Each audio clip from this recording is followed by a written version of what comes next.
कहानी एक ऐसी लड़की की है जिसके कम खूबसूरत होने पर या उसमें कोई कमी होने पर उसका इतना मजाक बनाया जाता है कि वो लड़की एक आम इंसान से एक कातिल बन जाती है और अपने रास्ते में आने वाले हर उस इंसान को दर्दनाक मौत देती है जिसने कभी उसका मजाक बनाया होता है। उस लड़की को हर वक्त उसकी कमी का एहसास दिलाया जाता है जिस वजह से हम उसे एक आम लड़की से पागल कातिल बनते देखेंगे। तो यहीं से हम कहानी की मेन कैरेक्टर मैंडी नाम की एक लड़की को देखते हैं जो दिखने में बहुत खूबसूरत थी मगर उसकी नाक कुछ ज्यादा ही लंबी थी जो उसके समेत किसी को भी पसंद नहीं थी। मगर इसके बावजूद भी उसके अंदर इतनी हिम्मत थी कि वो अपने अंदर कोई भी कमी महसूस नहीं करती थी और उसकी यही चीज बाकी लोगों को बहुत खटकती थी। इसी वजह से बार बार उसे इस कमी का एहसास करवाया जाता है उसका मजाक बना बना कर। मैंडी तैयार होकर अपनी ऑफिस की पार्टी में जा रही होती है जहाँ उसकी घमंडी बॉस ने अपने सभी वर्कर्स को बुलाया होता है। सब लोग पार्टी करने के लिए एक क्लब में जाते हैं और जब मैंडी वहाँ आती है तो उसके साथ काम करने वाली लड़कियाँ उसका मजाक बनाने लगती हैं मगर वो फिर भी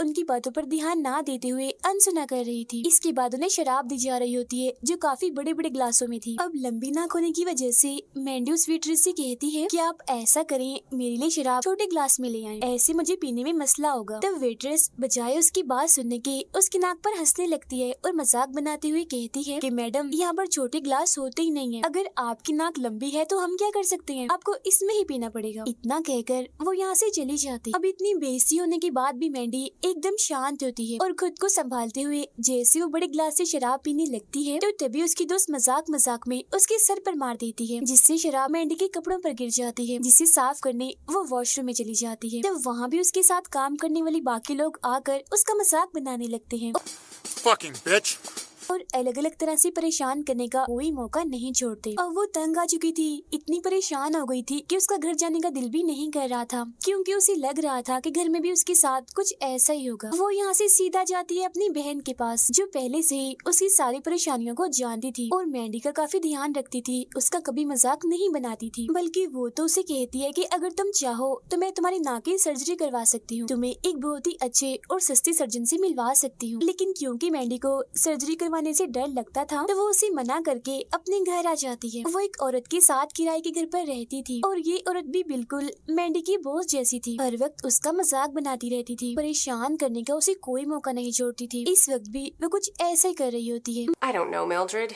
You just... मगर मैंडी बेचारी उसे कुछ नहीं कहती और अपना काम खत्म करके सोने चली जाती है। अब ऐसे करके उसकी जिंदगी गुजर रही थी परेशानियों में दूसरों की बातों को सहकर। एक दिन जब वो अपनी ऑफिस जाती है तो वहाँ हम एक लड़के को देखते हैं जो दिल ही दिल में मैंडी को पसंद करता था मगर इस बारे में वो कुछ नहीं जानती थी। ऑफिस पहुँचते ही मैंडी को उसकी बॉस बुला लेती है, वो उसे कॉफी बनाने का कहती है और साथ ही उसे काफी बेइज्जत भी करती है। फिर जब वो कॉफी बना रही थी तो उसके साथ काम करने वाली लड़कियाँ उसका मजाक बनाने लगती है मगर वो इस चीज की परवाह ना करते हुए अपनी बॉस के लिए कॉफी बना के चली जाती है और उसके सामने काफी इज्जत से रख देती है। लेकिन अभी भी उसकी बॉस बजाय उसकी तारीफ करने के उसे बेइज्जत करती रहती है। अब इतनी बेइज्जती होने के बाद जब वो घर आती है तो उसकी साथ वाली औरत भी बिल्कुल वैसे सलूक करती है उसके साथ। तब इन सबसे परेशान और दुखी होकर मैंडी काफी रोने लगती है और अब आखिरकार वो फैसला कर लेती है कि चाहे जो भी हो जाए मैं अपनी नाक की सर्जरी करवा के ही रहूं। इसीलिए अगली सुबह होते ही वो अपनी बहन के पास जाती है और उससे और सर्जन का नंबर और पता मांगती है। जो सुन पहले तो उसकी बहन काफी हैरान रह जाती है मगर आखिरकार वो सर्जन के बारे में उसे बता ही देती है। फौरन ही बाद मैंडी उस सर्जन के पास पहुँच जाती है जहाँ वो उसकी नाक को पहले देखता है और फिर कहता है कि ये कोई मुश्किल काम नहीं है, तुम्हारी नाक ठीक हो सकती है, मैं इसे ठीक कर दूंगा। I'm not here to make you feel better. I'm here to make you look better. तो तुम ऐसा करो सर्जरी के लिए रात को आ जाओ। तब ये सुन वो काफी खुश हो जाती है और घर आकर रात होने का इंतजार करने लगती है। अब यहाँ हमें उस सर्जन के बारे में पता चलता है कि वो कोई डॉक्टर या डिग्री वाला सर्जन नहीं है बल्कि ये सब तो वो गैर कानूनी तरीके से कर रहा होता है। अब रात होते ही जैसे मैंडी उसके पास पहुँचती है तो इस वक्त वो नशा कर रहा होता है लेकिन ये उसका रिकॉर्ड बन गया था कि चाहे जैसी भी सर्जरी हो हमेशा उसने कामयाब की थी, किसी भी सर्जरी में कभी भी वो नाकाम नहीं हुआ था। अब मैंडी को बेड पर लिटाकर पूरे दिल से उसकी सर्जरी करने में लग जाता है। वो उसे बेहोशी का इंजेक्शन देकर अपना काम शुरू करता है मगर तभी इधर दो गुंडे आ जाते हैं और सर्जन को धमकाने लगते हैं। तब यहाँ हमें पता चलता है कि वो सर्जन नशा करने का बहुत आदी था जिस वजह से वो काफी कर्जदार था। उन्हीं लोगों में ये बुरे लोग भी थे जिनसे कुछ पैसे सर्जन ने ले रखे थे और अब वो इसे अपने पैसे वापस लेने आए थे। सर्जन उन्हें कुछ पैसे देकर यहाँ से जाने का कहता है और ये भी कि बहुत जल्द मैं आपके सारे पैसे लौटा दूंगा, अभी इतने ही रखिए क्योंकि मेरे पास इससे ज्यादा नहीं है। मगर वो लोग उसकी बात नहीं सुनते क्योंकि वो तो उसे सबक सिखाना चाहते थे। उनमें से एक आदमी तो सर्जन को पकड़ लेता है जबकि दूसरा आता है मैंडी के पास जहाँ वो बेहोश पड़ी थी। उसे कुछ भी पता नहीं था कि उसके आसपास या उसके साथ क्या हो रहा। वो आदमी उसके चेहरे पर से कपड़ा हटाकर औजार लेता है और खुद ही उसकी सर्जरी करने लगता है। हालांकि सर्जन उसे मना भी करता है मगर वो एक नहीं सुनता। वो एक चाकू लेकर उसकी पूरी नाक ही काट देता है जबकि दूसरा आदमी सर्जन को काफी बुरी तरह से मारता है। ऐसा करने के बाद दोनों यहाँ से चले जाते हैं। अब सर्जन जैसे तैसे खुद को संभालता है और मैंडी के पास आता है उसे देखने के लिए। जैसे ही वो उसके चेहरे पर से कपड़ा हटाता है तो वो डर जाता है, उसके होश उड़ जाते हैं क्योंकि उस गुंडे ने बड़ी अजीब तरह से उसकी नाक काट दी थी और तो और वो नाक को अपने साथ ही ले गया था। ये देख सर्जन काफी डर जाता है और अपना सारा सामान पैक करके यहाँ से भाग जाता है। वो ये शहर ही छोड़ के जाने वाला था क्योंकि उसे ऐसा लग रहा था कि शायद मैंडी मर चुकी है और सुबह होते ही पुलिस उसे पकड़ लेगी। अब मैंडी को ऐसे ही बेहोश पड़े 2 दिन हो चुके थे। फिर जैसे उसे होश आती है तो वो सर्जन को आवाजें लगाने लगती है मगर जाहिर है वो तो यहाँ से जा चुका था, वो था ही नहीं। तो वो खुद ही वहाँ से उठकर आसपास उसे देखने लगती है। उसके सामने तभी एक शीशा आ गया था। जैसे वो अपना चेहरा उसमें देखती है तो काफी दंग रह जाती है। वो डर भी गई थी क्योंकि अब तो नाक उसके चेहरे पर थी ही नहीं। तभी वो अपने पास पड़े मेडिकल बॉक्स में से पट्टी लेती है और अपनी नाक पर लगाकर अपने घर आ जाती है। उसे कोई अंदाजा नहीं था कि उसके साथ ये क्या हुआ और किसने किया। वो घर आकर अपने साथ रहने वाली औरत से मदद मांगती है मगर वो तो उसकी बुरी हालत देखकर काफी डर गई थी और फौरन ही उसे घर से निकल जाने का कहती है। मैंडी उसे काफी समझाने की कोशिश करती है और उसके सामने गिड़गिड़ाने लगती है कि प्लीज मेरी मदद कर दो, लेकिन वो अभी भी उसकी मदद को तैयार नहीं होती और वहाँ से भागने लगती है। इस वजह से मैंडी को इतना गुस्सा आ जाता है कि वो चाकू उठाकर सीधा उसके पेट में घुसा देती है। उसे इतनी तकलीफ होती है कि मौके पर ही उसकी मौत हो जाती है। अब ऐसा करने से मैंडी को काफी मजा आया था क्योंकि ये औरत भी तो उसका मजाक बना रही। अपना बदला लेकर तो उसके सर पर जैसे खून सवार हो गया था। उसे सुकून मिल रहा था, साथ ही उन लोगों पर भी गुस्सा आ रहा था जिन्होंने मैंडी की जिंदगी को अजाब बनाया हुआ था, उसे परेशान कर करके उसका मजाक बना के। और उन पर भी जो उसकी इस हालत का जिम्मेदार थे। उन्हीं लोगों में वो अपनी बहन को भी समझ रही थी कि वो भी मेरी इस हालत की जिम्मेदार है क्योंकि सर्जन के पास उसे नहीं भेजा था और बेहोश होने की वजह से वो तो जानती ही नहीं थी कि उसकी ऐसी हालत कैसे हुई। इसीलिए वो सीधा अपनी बहन के घर जाती है जहाँ वो नहा रही थी। मैंडी उसे बेहोश कर देती है और फिर जैसे उसे होश आती है तो अपनी बहन को शीशा दिखाती है और कहती है, देखो आज मैंने तुम्हारा चेहरा भी बिगाड़ दिया, तुम्हारे चेहरे को काट कर जैसा तुमने मेरे साथ करवाया। ये कहती वो अपनी बहन के सर को पकड़कर घुमा देती है जिससे उसकी गर्दन की हड्डी टूट जाती है और फौरन ही उसकी मौत हो जाती है। ऐसा करने के बाद वो यहाँ से चली जाती है। अब क्योंकि उसने अपनी बहन और अपने साथ वाली औरत को मार दिया था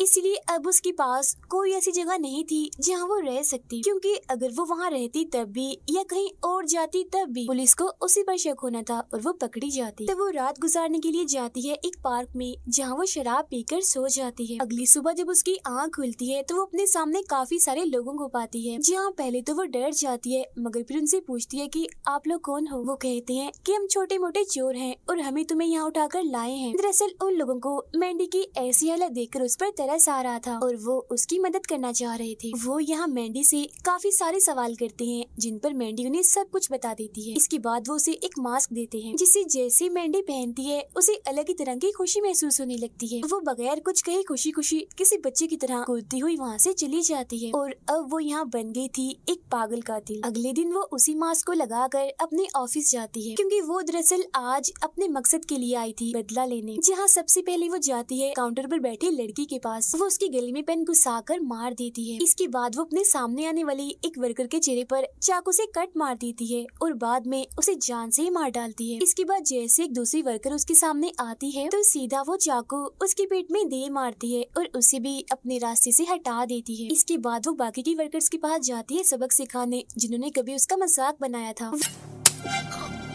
वो एक को आकर पीछे से पकड़ लेती है और बाद में पटक पटक कर उसे मार देती है। एक को पीछे से आकर उसमें चाकू घुसा देती है। चाकू उसने काफी अंदर तक घुसाया था, जिससे फौरन ही उसकी मौत हो जाती है। अब शामत आ जाती है एक दूसरे की। वो एक डिवाइस से उसके चेहरे पर पहले तो करंट लगाती रहती है और बाद में उसे भी बड़ी बेरहमी से मार देती है। फिर वो दूसरे केबिन में जाकर एक वर्कर को गले से पकड़ लेती है। वो उसी दरवाजे के साथ लगाकर उसका गला घोटकर सांस बंद कर देती है और उसकी भी जान ले लेती है। ऐसा करने से उसे मजा भी आ रहा था और सुकून भी मिल रहा था, क्योंकि यही वो सारे लोग थे जो उसका मजाक बनाते थे और उसकी ऐसी हालत के जिम्मेदार थे। क्योंकि अगर वो उसे परेशान ना करते तो वो सर्जन के पास ना जाती और आज उसकी ऐसी हालत भी ना होती। ऑफिस में सबसे बदला लेने के बाद वो उस क्लब में जाती है जहाँ सब उसका मजाक बनाते थे। वो एक आदमी के अंदर लकड़ी की स्टिक घुसा कर उसे मार डालती है। फिर बाकियों को भी वो एक के बाद एक करके मार देती है। ऐसा करके उसे बेहद ही खुशी मिल रही थी। इसके बाद उसके सर पर लोगों को मारने का इतना जुनून सवार हो गया था कि सभी लोग उसे अपने दुश्मन लग रहे थे। वो बाहर आकर एक आदमी को भी बड़ी बेरहमी से मार देती है, क्योंकि गुस्सा उसे इस बात का भी था कि आखिर क्यों इस दुनिया में सिर्फ खूबसूरत लोगों की ही अहमियत है। अगर कोई कम खूबसूरत लगता है तो लोग उसे जीने नहीं देते। इसीलिए वो अब बाकी लोगों को भी काफी तड़पा तड़पा कर मार रही थी, क्योंकि लोग जब दर्द से तड़पते थे तो उसे काफी खुशी मिलती थी।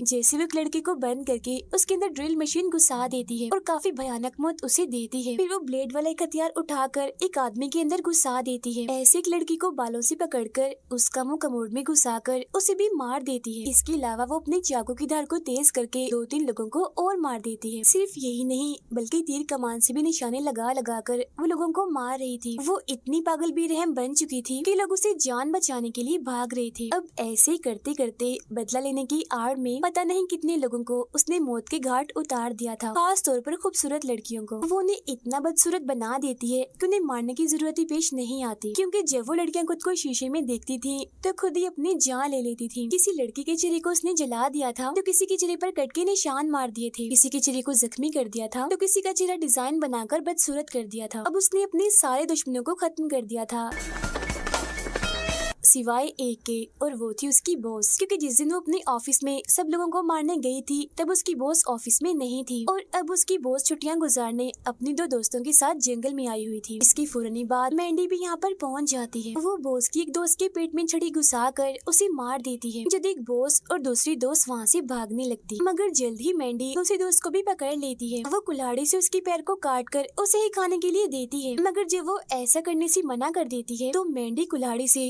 उसकी गर्दनी उड़ा देती है, जिसके बाद बहुत जल्द वो अपनी बॉस के पास पहुंच जाती है। मैंडी इसे सबसे खतरनाक मौत देना चाहती थी, क्योंकि उसका सबसे ज्यादा मजाक उसकी बॉस ही उड़ाती थी। वो पहले तो उसके हाथ पाँव को बांध देती है और बाद में घास काटने वाली कैंची को उसके पेट में ही घुसा देती है, जिससे उसकी आंतें ही बाहर आ जाती है और बड़ी ही बुरी तरह से उसकी मौत हो जाती है। वो तो बेरहमी की हद ही पार कर देती है, क्योंकि उसकी आंतें बाहर निकाल कर वो उससे खेलने लगती है, जैसे उसे लेकर वो कूदने लगती है, जिससे साफ जाहिर था कि वो अब पूरी तरह से पागल कातिल बन चुकी है। मगर अब अपने बॉस को मारने के बाद उसे अलग ही खुशी मिलती है, जैसा कि उसका कोई बड़ा मिशन पूरा हो गया हो। जिसके बाद वो एक माहिर सर्जन को कॉल करती है और उसके पास जाती है, जहाँ वो सर्जन उससे वादा करती है कि मैं तुम्हारी नाक ठीक कर दूंगी। इसके बाद कहानी में 3 महीने गुजर जाते हैं, जहाँ मैंडी खुद को शीशे में देख रही थी और उसकी नाक अब काफी खूबसूरत लग रही थी, क्योंकि उस सर्जन ने उसकी कामयाब सर्जरी कर दी थी। अब ये देखकर तो उसकी खुशी का कोई ठिकाना ही नहीं रहता, क्योंकि उसकी एक कमी भी आज पूरी हो गई थी।